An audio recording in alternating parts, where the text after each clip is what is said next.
চুবুৰীয়া ৰাজ্য মণিপুৰৰ পৰা কোনোবাই আহি অসমৰ ভূমিত উপদ্ৰৱ কৰিব বিচাৰিলে তাক ৰেহাই দিয়া নহ'ব। অবৈধ মাৰণাস্ত্ৰলৈ আহি কোনোবাই যদি আতংকৰ সৃষ্টি কৰিব বিচাৰে তাক গুলী কৰা হ'ব।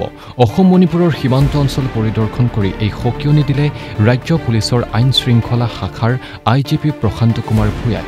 হিংসা জৰ্জৰিত মণিপুৰ ৰাজ্যৰ জিৰিবাম জিলাৰ কোনো প্ৰভাৱ অসমত যাতে নপৰে তাৰ বাবে সীমান্ত অঞ্চল পৰিদৰ্শন কৰিলে IGPয়ে।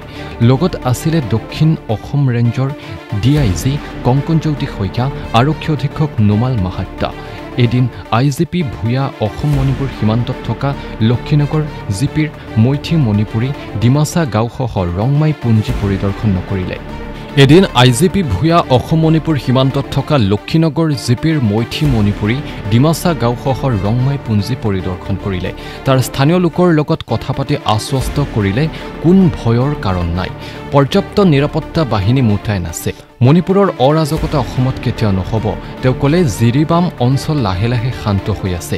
জিৰিবামৰ পৰা যিসকল লোক লক্ষীনগৰত আশ্ৰয় লৈছে তেওঁলোকক নিজৰ ঘৰলৈ উভতি পঠোৱাৰ বাবে স্থানীয় লোকসকলক আহ্বান জনালে। তেওঁ জনালে এতিয়ালৈকে জিৰিবামৰ পৰা প্ৰায় 1700 লোক কাছাৰত আশ্ৰয় লৈছে। সঠিক সংখ্যা জনাৰ বাবে ঘৰে ঘৰে ছাৰ্ভেৰ কাম আৰম্ভ হৈছে বুলি জনালে IGP প্ৰশান্ত ভূঞাই।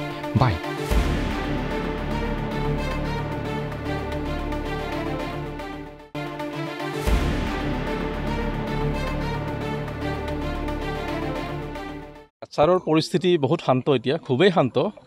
যোৱা ঠিকে কৈছা, 3 বাৰ আহিব লগা হ'ল, যিহেতু আমাৰ বৰ্ডাৰ সিপাৰে জিৰিবামত কিছুমান বিক্ষিপ্ত ঘটনা হৈ আছে, আজিলৈকে হৈ আছে। তো আমাৰ তাৰ প্ৰভাৱ যাতে আমাৰ আসামত নপৰে, বৰাক ভেলীত যাতে নপৰে, জিৰিঘাট, শিলচৰ, লখিমপুৰত যাতে নপৰে, তাৰ কাৰণে আমি ছিকিউৰিটি পৰ্যালোচনা কৰিছোঁ। সেইকাৰণে মই আহিছোঁ। আমি তেওঁলোকৰ পৰা যিটো গম পাইছোঁ, জিৰিঘাটত এতিয়াও টেনশ্যন আছে। 2টা কমিউনিটিৰ মাজত ছাছপিশ্যন আছে, সন্দেহ আছে। তাত কাৰফিউ চলি আছে, কিন্তু কাৰফিউ মাজে মাজে ৰিলেক্সেশ্যনো হয়। 24 ঘণ্টা কাৰফিউ আছে এইটো নহয়, মাজে মাজে ৰিলেক্সেশ্যনো হয়, কিন্তু তাত টেনশ্যন আছে। আৰু নৰ্মেলচি মষ্ট প্ৰবলি লাহে লাহে ঘূৰি আহিব। তাৰ কাৰণে মণিপুৰ গভৰ্ণমেণ্টে যথেষ্ট ব্যৱস্থা লৈছে। আৰু মানুহ কি কাছাৰত সোমাই আছে নিজে আশ্ৰয় লোৱাৰ কাৰণে? প্ৰথম যেতিয়া ইনচিডেণ্ট হৈছিলে কেইদিন আগত, তাৰ পৰা এতিয়ালৈকে আমি যিটো 1700 মান মানুহ আমাৰ ইয়াত অহাৰ ৰেকৰ্ড আছে। আৰু যোৱাকালিৰ পৰা আমি ছাৰ্ভে ষ্টাৰ্ট কৰিছোঁ। কোন বস্তিত মেইটেই কিমান সোমাইছে, কুকি কিমান সোমাইছে, গোটেই survey house to house survey চলিছে।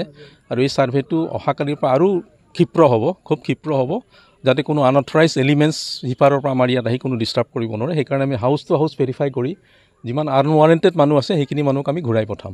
মানে এনে বৰ্ডাৰত কোনো স্পেচিয়েল যিটো পেট্ৰলিং বা স্পেচিয়েল ফ'ৰ্চ কি দিয়া হৈছে? আমি আছাম কামাণ্ডো ইয়াত দিছোঁ। আমি লোকেল ষ্টেট ফ'ৰ্চটো আছে, তাৰ উপৰি স্পেচিয়েলাইজড ফ'ৰ্চ আমাৰ এছল্ট গ্ৰুপ বুলি কয়, কমাণ্ডো বেটেলিয়ান আমাৰ প্ৰায় 5টা AG গ্ৰুপ দিছোঁ। আমি 5টা AG গ্ৰুপ লক্ষীপুৰ চাব ডিভিজনে ষ্ট্ৰেটেজিকেলি ইম্পৰ্টেণ্ট লোকেশ্যন য'ত আছে তাতে আমি প্লেচ কৰিছোঁ। তেওঁলোকে নিজৰ ডিউটি 24 ঘণ্টাই কৰি আছে।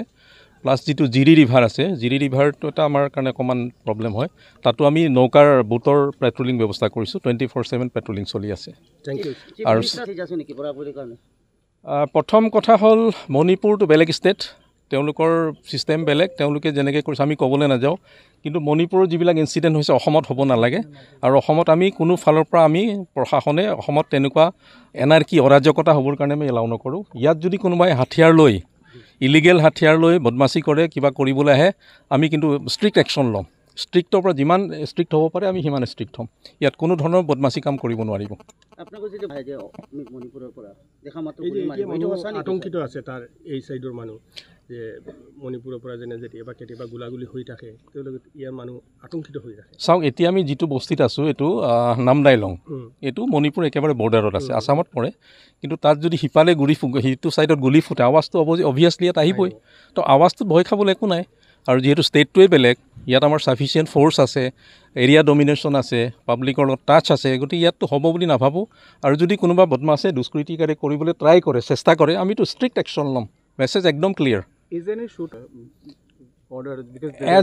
As of now, not. We are not going to shoot anybody without this thing review and proper surveillance. If found somebody doing this kind of mischief, subversive activities, we will definitely take action as per law. Any activities were noticed in last 17-18 days? They are having their own problem. From our side, in our state, we don't have any this thing, except the refugee part. Okay. Around 1,700 refugees are taking shelter here. We are trying to find out their actual names and database. Okay. We are collecting. Thank you, sir. Thank you.